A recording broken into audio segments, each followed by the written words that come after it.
یہ صورت سورہ فلق مدنی صورت ہے، اس کی 5 آیات ہیں، سورہ فلق میں 5 آیتیں ہیں، اس میں کلمات 23 ہیں 23، اور اس کے حروف 73 ہیں سورہ فلق میں۔ بسم اللہ الرحمن الرحیم۔ قل اعوذ برب الفلق، آپ کہہ دیں یا رسول اللہ صلی اللہ علیہ وسلم، میں فلق کے پروردگار کی پناہ لیتا ہوں۔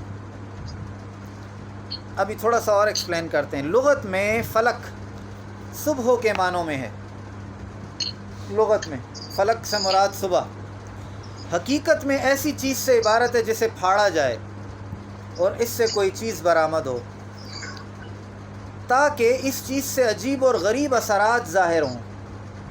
مثلا کھیتی کا دانہ پھٹتا ہے اور پورا درخت نکلتا ہے، اور درخت سے کیا کیا کچھ بنتا ہے، اور پھر اس سے ہزارہ پتے، تنے اور پھل اور پھر بیج۔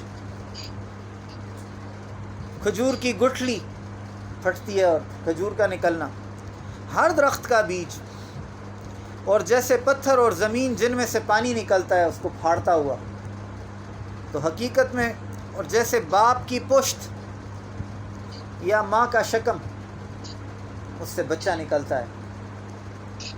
یہ سب فلق کے معنوں میں ہے۔ ان تمام چیزوں کو فلق کا لفظ شامل ہے، اور یہاں فلق کی تخصیص اس لیے ہے کہ مخلوقات کا شر زیادہ تر ان کی اصل کی خباثت سے ہوتا ہے۔ شر جو ہے نا،